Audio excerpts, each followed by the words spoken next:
He said, how can you find a way to get paid money to do what you're already going to do? What a concept, right? How do you get paid money to do what you're already going to do? And we said, well, wouldn't it be great if I could hang out with my friends, introduce them to my other friends, and then everyone does some deals and negotiations between them, and everyone comes out a winner. And that's how Secret Knock was born, and that's the whole catalyst of it, where everyone comes out on top. So give yourself a round of applause for being here. God bless you for coming to Secret Knock.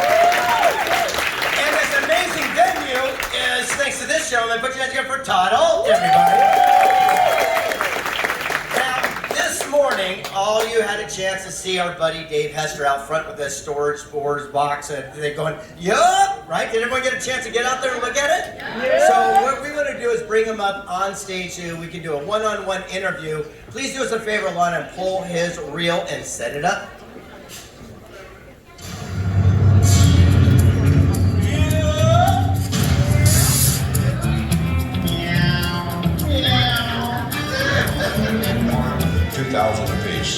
Yeah, are you serious? I'm serious. Back from his vacation, the mogul welcomes home a new friend. This is Yep, and the other one's gonna be Yep. Yep. I'm back. Put your hands up for Dave Hester, everybody. That's you, Dave Hester. Come on up, buddy. One more time. Dave Hester, everybody. That was pretty amazing to see so many people come out and be around you doing the storage facility and having the Yup sign and engaging. Did you ever see yourself as a TV star as a child? Never. When this all started, I was just hoping to get on TV and get a few customers in the store. So that's what it was. It was a leverage piece for you to grow your other side of the business. I thought, man, I'm going to get 50 people a day coming in here, and I got 500 a day. That's actually how I met you. I met you in, I think it was in Costa Mesa or Newport Beach a bunch of years ago. It was a good time watching that show. I wanted to know, like, the Jared Darryl thing, how much of it was real animosity? Darryl seemed to really have I don't know, he was a freak about you. It's funny because they picked people that didn't like each other, but we all kind of were egotistical, so we all thought we were the best, and so that kind of worked in the show's favor because everybody kind of wanted to be the big guy out there, and so a lot of that was real. It was what you got. Really, I thought that a lot was staged, to be honest with you. And so, what about the actual facilities? Now, I know when you opened them up, you got some surprises. Some were winners, some weren't. Did you ever have one of those that was a great success? Sure, of course. I've had pieces that I've had a painting that I sold for $155,000 one time. Wow, how much did you pay for the locker? $550. That's not a bad ROI right there, right? I mean, that's amazing. Have you had some stinkers, I assume? I've had plenty of stinkers, yes. So. What do you do with that when you go in there and there's nothing but garbage? Does someone come and just hire someone to haul it away? I mean, how do you handle it? You take it to the dump, get it out of your life, and get on to the next one. Get rid of the bad deal and get on to a good deal. I don't follow, obviously, the show anymore. What are you doing now? Are you still doing the same thing? Well, I still buy and sell when I have time to. I'm an auctioneer, and I have been an auctioneer for over 30 years. It was not my role in the show, so they didn't highlight that with me. But I do a lot of auctioneering for moving companies, self-storage companies, abandoned properties, landlords, and things like that, fiduciaries, and stay busy. And when I'm not doing that, I'm out buying and selling. Right, and loving pugs. Talk about your love for pugs. Oh, my love for pugs, as you see in the video right there, it made me almost want to cry because my pug is getting older now.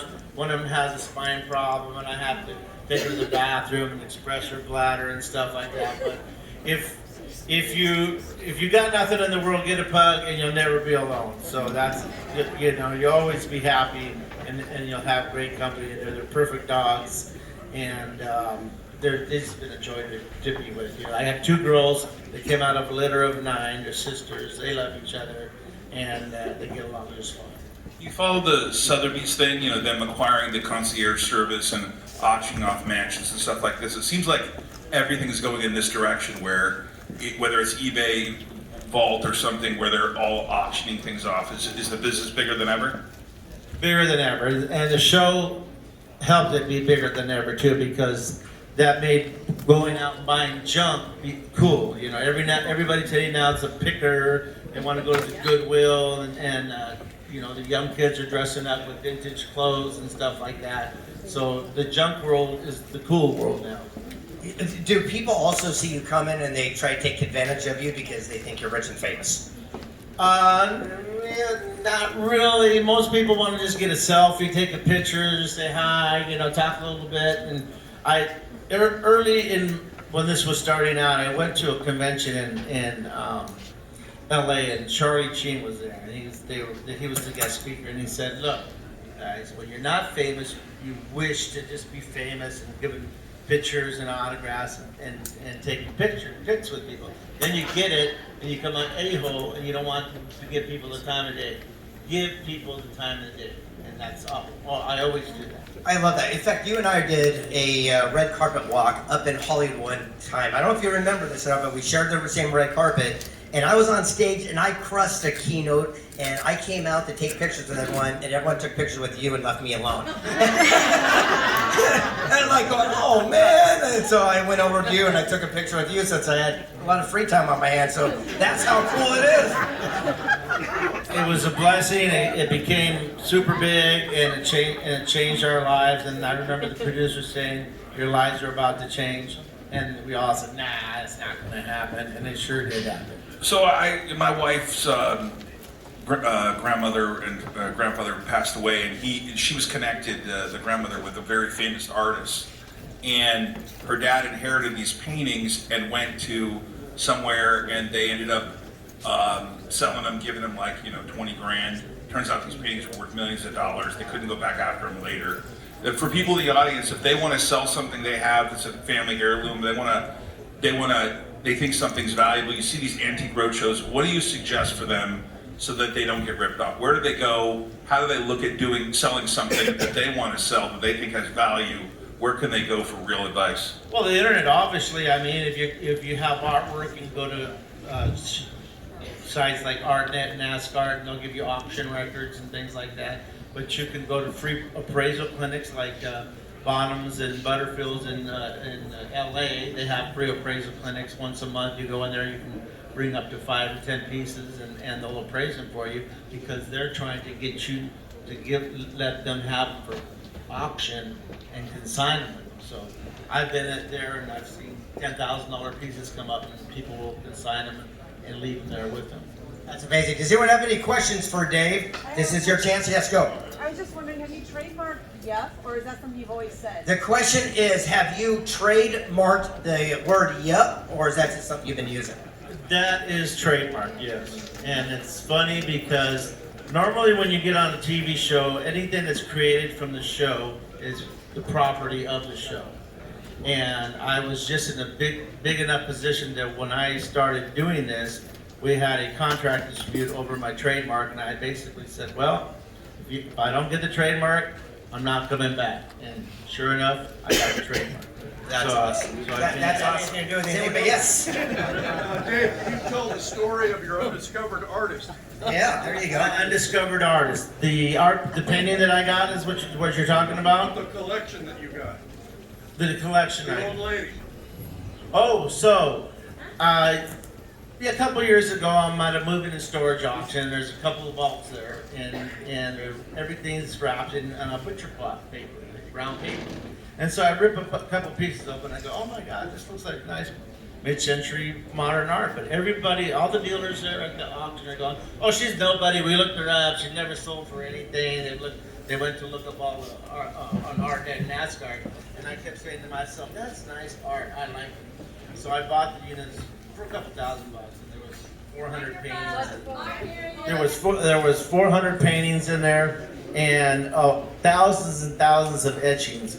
And the paintings I was selling for like between $500 and $1,000 each. And then I took out every etching, I put it in a sleeve, and I was selling the etchings for $100 to $200 each. And the lady's name is Carol Crane. She was born in '36, went to the Chicago Art Institute, has some of the coolest art. Now she never showed, she never sold a piece. Her sister brought her art to LA after she died, stored it for 10 years. The sister died, and then I got the artwork, and then I put it out there. Now thousands of people have all this art, and now her art's hanging all over the Wow, you actually are an artist revealer. A We're gonna revealer. call it. That's it. All right, we got to move on. You have one last question? I do actually, and I don't want to go. You know, whenever you're on a reality show, and I've read articles about this. I'm curious as to how much you believe is real and how much is not real. In your show specifically, yeah. Well, you know, the production companies are important, and the networks are important. They're good at what they do, and they're in the entertainment business. So anybody that's on a show wants to be as real as possible, but show business gets involved in it too. So. I think that was a very Good answer. politically correct answer. Thank you. Put your hands good for Dave Hester, everybody.